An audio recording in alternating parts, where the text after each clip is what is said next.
From the outside, looking in, you would have said I had it all. And for a long time, I believed it too. I had curated a life that was the very picture of success, a flawless mosaic of everything society tells you should make you happy. I thought I had meticulously built a fortress of contentment, brick by gilded brick.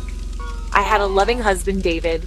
He was charming, successful, the kind of man who turned heads when he walked into a room. He adored me, or at least, he adored the beautiful life we had built together. Our love story was a fairy tale, written in the ink of shared ambitions and mutual admiration. We lived in a beautiful home that felt more like a modern art gallery, all clean lines, glass walls, and silent, cavernous spaces. It was a testament to our success, a fortress of solitude perched high above the rest of the world. We had money to spare, an endless river of it that could solve any problem, grant any wish, and insulate us from the harsh realities of the world. We never looked at price tags. We simply acquired. Our passports were filled with stamps from trips to places most people only dream of. We chased summers around the globe, leaving footprints on the sands of private beaches and echoes of our laughter in ancient cities. My life sparkled with the brilliance of a perfectly cut diamond, at least on the outside. It was a performance, and I played my part with flawless precision. But the applause always faded, the lights always dimmed, and I would be left alone on the stage of my own life. Because beneath the polished veneer, the polite laughter, and the clinking of champagne glasses, there was an ache. A deep, hollow ache in the center of my being that all the money, luxury, and even love in the world couldn't fill. It was a quiet hum of wrongness that grew louder with each passing day. I wanted a child more than anything. It wasn't just a desire. It was a primal, all-consuming need. I yearned for the chaos, the noise, the sticky fingerprints on my glass walls. I wanted to fill the echoing silence of our perfect house with the sound of a tiny heartbeat, with laughter that was genuine and messy and real. Years went by. Hopeful springs turned into barren winters, and the ache inside me grew into a cavern. David and I, once an unbreakable team, started to drift. The empty nursery became a room we never entered, a silent monument to our shared failure. The doctors tried everything. Our lives became a rigid schedule of appointments, injections, and procedures. I subjected my body to a relentless barrage of hormones and indignities, each cycle a roller coaster of manufactured hope and crushing disappointment. Science, the force I had always trusted, was failing me. But nothing worked. Each negative test felt like a personal judgment, a confirmation of my own inadequacy. The fortress I had built was crumbling from the inside out. Family whispered their well-meaning but painful advice. Just relax and it will happen. Have you thought about adoption? Their words felt like tiny paper cuts, each one a reminder of my brokenness. Friends offered their careful, rehearsed sympathy, their eyes filled with a pity I couldn't stand. They would talk about their own children's milestones, then catch themselves, a wave of awkward silence falling over the table. But no one really understood the profound, isolating emptiness I felt. Not even David. Our shared grief had become a wall between us. We no longer knew how to talk to each other without the ghost of the child we couldn't have hovering in the room. I had never felt so alone. Then one Tuesday afternoon, a message lit up my phone. It was from an old college friend, Sarah, someone I hadn't seen in years. Out of nowhere, she invited me to a celestial church. She said it was a place of miracles. I almost laughed it off. Me? In a place like that? I was a woman of science, of tangible results and calculated risks. I believed in medicine, not mysticism. What could a prophecy possibly do that a team of the world's best fertility specialists couldn't? It felt like an insult to the years of pain and effort I had endured. And yet, a tiny, desperate part of me whispered, what if? Desperation is a powerful motivator.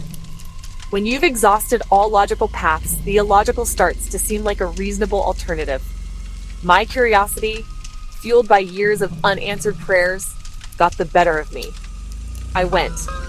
I drove to a part of town I'd never been to, walked into a world that was utterly alien to me. The energy was palpable, a stark contrast to the sterile silence of my life. In the middle of the service, the prophet stopped. His eyes scanned the crowd and landed on me. It felt like a physical impact, as if he could see every hidden corner of my soul, every secret disappointment, every silent tear. He looked at me, right through me, and the entire room fell silent. His voice boomed through the silence.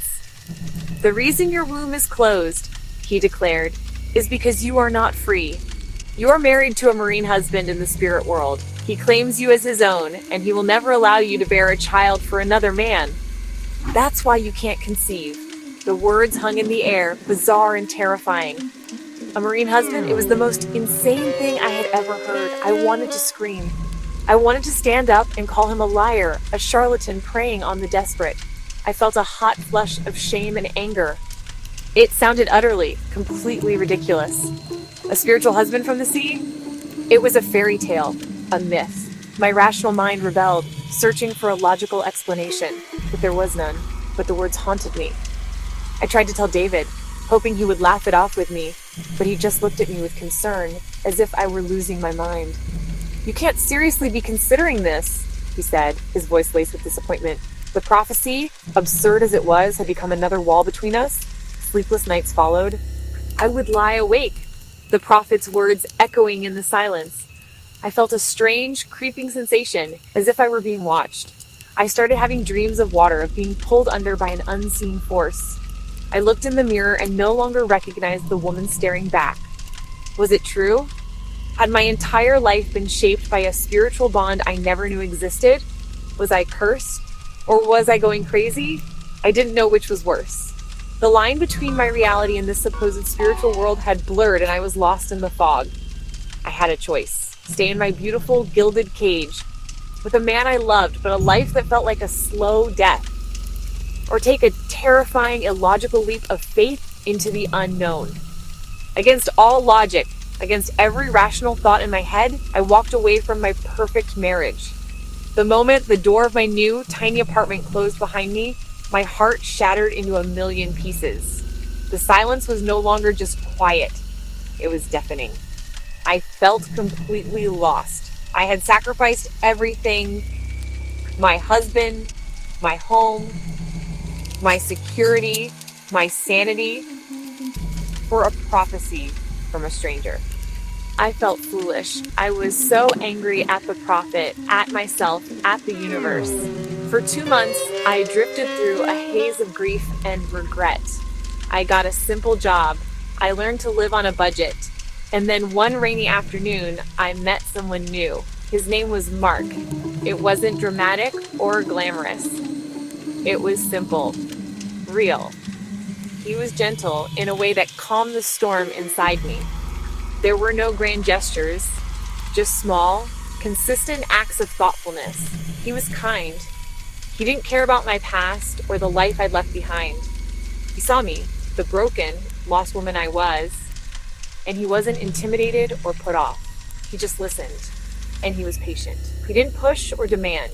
He gave me space to heal, to find my footing on this new uncertain ground. With him, for the first time in years, I felt I could just be. A month after meeting him, I missed my period. I bought a test, my hands shaking, fully expecting another disappointment. But this time, 2 lines appeared. Dark, solid, and undeniable. I was pregnant. After all the years, all the doctors, all the heartbreak, I was pregnant. The word itself felt like a miracle, a spell, a truth so profound it rearranged my entire universe. The prophecy was real. Life's most profound answers don't always come from laboratories or textbooks.